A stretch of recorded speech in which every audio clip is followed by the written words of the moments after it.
காலையில் எழுந்திரிச்சு அந்த 20 பாதாம் பருப்பு தோலை உரிச்சிட்டு காலையில் ஃபஸ்ட்டு உணவாக இந்த 20 பாதாம் பருப்பு எடுத்துக்கோங்க. அதுக்கப்புறம் 1 கிளாஸ் தேங்காய் பால், நல்ல தேங்காய் பாலாக வந்து 1 கிளாஸ் தேங்காய் பால் நீங்கள் குடிச்சிருங்க. அதுக்கப்புறம் வந்து 1 ஸ்பூன், அதாவது நல்லா ஒரு பெரிய ஸ்பூனாக இருந்தால் கூட பரவாயில்ல, பூசணி விதை. இந்த பூசணி விதையை நீங்கள் சாப்பிட்டுக்கிட்டு வர விந்தணுவோட தரம் மிக விரைவில் உயருங்க. இந்த தரம் உயரணும்னா பூசணி விதை ரொம்ப ரொம்ப முக்கியம்.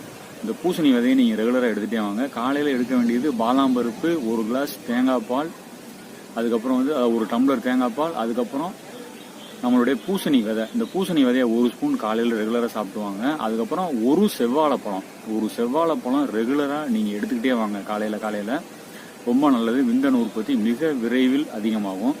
அதுக்கப்புறம் 1 ஸ்பூன், அதாவது 1 ஸ்பூனில் அஸ்வகந்தா பொடின்னு சொல்லுவாங்க. நீங்கள் நாட்டு மருந்து கடையில் கேட்டிங்கன்னா கிடைக்கும். அஸ்வகந்தா பொடி அப்படின்னா